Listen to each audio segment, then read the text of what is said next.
లంబాడీలను ST నుంచి తొలగించాలి అని ఇద్దరు పిటిషన్ వేశారట. తెల్లం వెంకట్రావు ఇప్పుడు ఆయన మీ దాంట్లోకి వచ్చినట్టుండు. స్వయం బాపురావు ఆయన కూడా ఇప్పుడు మీ దాంట్లోకి వచ్చినట్టుండు.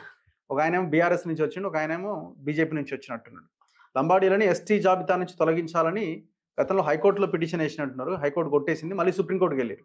ఇవాళ విచారణకు వచ్చింది. కోర్టు ఏమన్నదంటే కేంద్రానికి అండ్ రాష్ట్రానికి నోటీసులు ఇచ్చింది. మీరు అదే సామాజిక వర్గం కాబట్టి మిమ్మల్ని అడుగుతున్నా. ఇప్పుడు నేనేమంటున్నా అంటే ఈ భారత రాజ్యాంగం ప్రకారం నాకు ఇది కావాలని ఏ కులం అని అడగొచ్చు. కానీ రఘుకు అన్నం పెట్టడానికి వీల్లేదు, ఆయనకు నీళ్ళు ఇవ్వడానికి వీల్లేదు అనేది నెగిటివ్ మూమెంట్ అంటారు దీన్ని. ఇది తలాతొక్కలేని మూమెంట్. మానవ సమాజంలో మానవ జాతి ఎప్పుడు కూడా తను ఎట్లా గౌరవంగా బతకాలని కోరుకుంటుంది. ఈ కొంతమంది వ్యక్తులు వాళ్ళ వ్యక్తిగత ప్రయోజనాల కోసం లంబాడీల్ని తొలగించు, ఇంకోళ్ళని తొలగించు అనేటటువంటి పద్ధతిలో మాట్లాడుతున్నారు. నేనేమంటా అంటే ఎప్పుడన్నా కానీ ఈ సమాజంలో ఉన్నటువంటి ప్రతి మనిషి, ప్రతి తెగ, ప్రతి జీవి గౌరవంగా జీవించేటటువంటి పరిస్థితి ఉండాలి. దాన్ని ప్రకృతి వనరులను ఎట్లా వాడుకుంటాం అనేది ఇంపార్టెంట్. దాన్ని రాజ్యాంగబద్ధంగా ఎట్లా మోదాం అనేది ఇంపార్టెంట్. వీళ్ళు చేస్తున్న తప్పుడు అవగాహన, తప్పుడు ప్రచారం ఏంటంటే 2-3 తప్పుడు అంశాలు ఉన్నాయి దీంట్లో. నేను లంబాడీ జాతిలో పుట్టినటువంటి బిడ్డగా ఒక క్లారిటీ ఇవ్వాల్సినటువంటి అవసరం ఉంది. ఒక ట్రైబల్ లీడర్గా మొత్తం ట్రైబల్కి సంబంధించినటువంటి అంశాలు కూడా స్పష్టత రావాల్సినటువంటి అవసరం ఉంది. ఒక ఆదివాసీ బిడ్డగా 2 అంశాలు దీంట్లో ఉన్నాయి. ఇప్పుడు లంబాడీలు ఎస్టీలు కాదు అనేటటువంటి మాట మాట్లాడుతున్నారు. ఎవరు ఎస్టీలుగా గుర్తించాలి, ఎవరిని ఎస్టీల్లో చేర్చాలి, చేర్చకూడదని నిర్ణయించేది భారత పార్లమెంట్. భారత పార్లమెంట్లో బిల్లు పాస్ అయ్యి రాష్ట్రపతి ఆమోదం ముద్ర పొందిన తర్వాత అది చట్టం అవుతుంది. లంబాడీలను 1976లో భారత పార్లమెంట్లో బిల్లు పాస్ అయింది. ఏరియా రిస్ట్రిక్షన్ రిమూవల్ యాక్ట్ అంటారు దాన్ని. ఒక రాష్ట్రంలో ఉన్నటువంటి ఒక సామాజిక వర్గం ఒకటే సోషల్ స్టేటస్తో, కాన్స్టిట్యూషనల్ స్టేటస్తో ఉండాలి. సోషల్ స్టేటస్ ఒకటే ఉన్నప్పుడు కాన్స్టిట్యూషనల్ స్టేటస్ ఒకటే ఉండాలనేటటువంటి విధానంతో తీసుకురాబడ్డటువంటి చట్టం. మీకు ఇంకో ఇంట్రెస్టింగ్ పాయింట్ కూడా చెప్తా. నిజాం రాజ్యంలో లంబాడీలు ఎస్టీలు చాలా మందికి తెలియదు. ఇది నిజాం ప్రభుత్వం. ఎప్పుడు నేను అంటాను కదా, నిజాం రాజ్యంలో 9 తెగలు ఉంటే ఆ 9 తెగలలో లంబాడీలు ఎస్టీలు 1931 జనాభా లెక్కలో 3 లక్షల జనాభా ఉంది లంబాడీలు ఇక్కడ నిజాం రాజ్యంలో. 1941 జనాభా లెక్కల ప్రకారం 4,07,000 జనాభా ఉంది. ఎంత? 4,07,000 జనాభా ఉంది 41లో. ఓకే, ఒక మాట. రెండవది, లంబాడీలను చట్ట ప్రకారమే రాజ్యాంగబద్ధంగానే ఎస్టీ జాబితాలో 1976లో తెలంగాణ ప్రాంతంలో ఉన్న లంబాడీలను చేర్చింది. 1956 అయితే ఇప్పుడు భారతదేశానికి స్వతంత్రం 47లో వచ్చింది, రాజ్యాంగం 52లో మనకు 50లో అమల్లోకి వచ్చింది. 52 నుంచి ఎన్నికలు జరిగినాయి మనకు. హైదరాబాద్ స్టేటు తెలంగాణలో 1948లో విలీనమైంది. సెప్టెంబర్ 17 రేపు వస్తుంది. స్వతంత్రం ఎప్పుడు వచ్చింది? 47లో వచ్చింది. కాన్స్టిట్యూషన్ అసెంబ్లీ ఎప్పుడు ఏర్పడ్డది? సెప్టెంబర్ 29 ఈ రోజే. డ్రాఫ్టింగ్ కమిటీ చైర్మన్గా బాబాసాహెబ్ అంబేద్కర్కు 1947 సెప్టెంబర్ 29వ తారీఖు నాడు ఎన్నుకున్నారు. ఈరోజు సెప్టెంబర్ 29 ఎన్నుకున్న తర్వాత ఆయన 2 సంవత్సరాల 11 నెలలు కష్టపడి కాన్స్టిట్యూషన్ ప్రిపేర్ చేశాడు.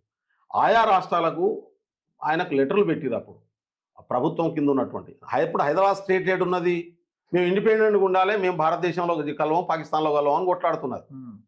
ఇక్కడ నుంచి కేంద్ర ప్రభుత్వానికి లెటర్లు పంపించేటోడే లేడు, కన్వర్జేషనే లేదు ఇక్కడికి అక్కడికి. అటువంటి స్థితి ఉన్నది అప్పుడు.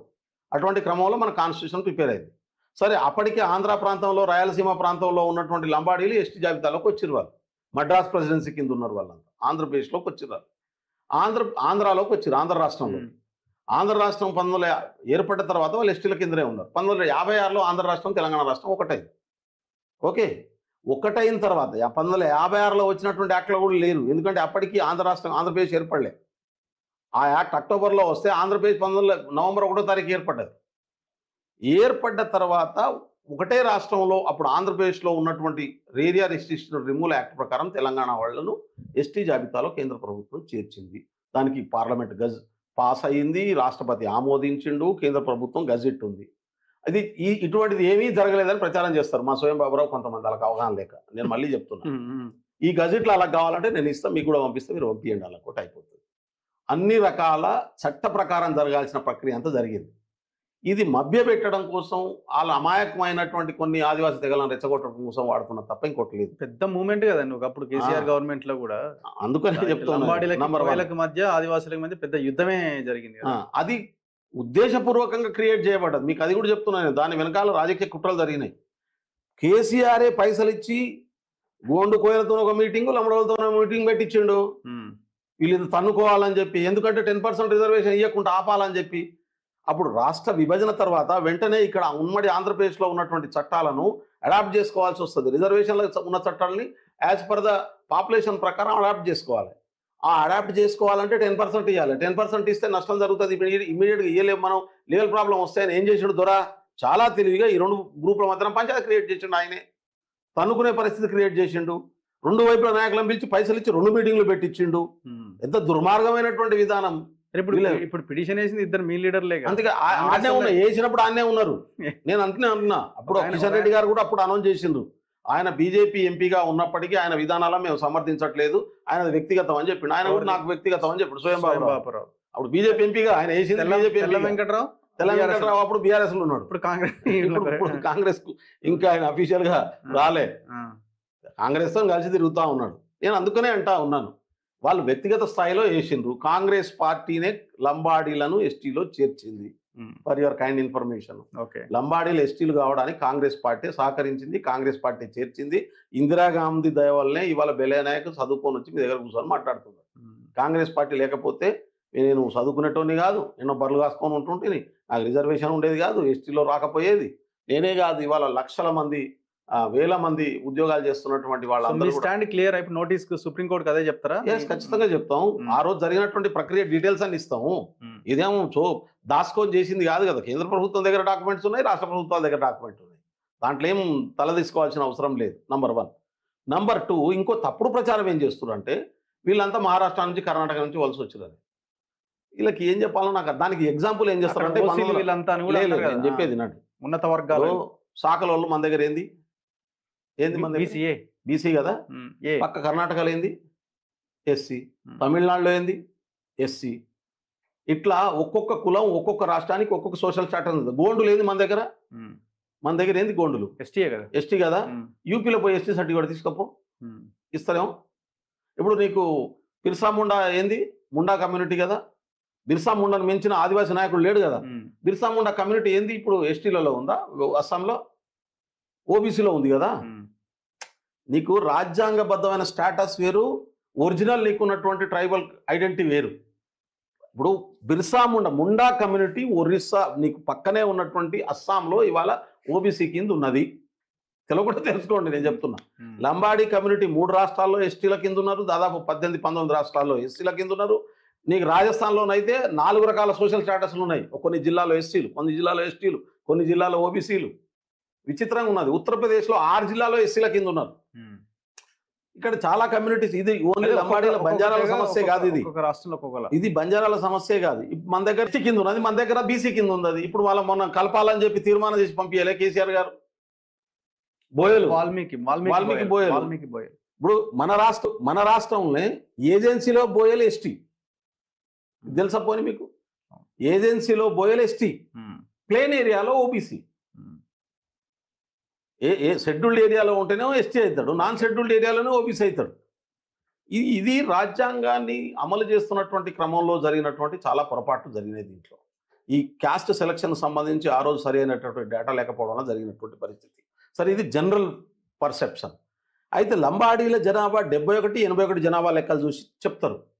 71లోనేమో ఎస్టీ లిస్టులో లేరు లంబాడీలు, తెలంగాణ లంబాడీలు, ఆంధ్ర వాళ్ళు మాత్రమే ఉన్నారు. అప్పుడు జనాభా లెక్కలు ఎంత వస్తాయి? ఆంధ్ర రాయలసీమ వస్తాయి కదా ఎస్టీ లిస్టులో.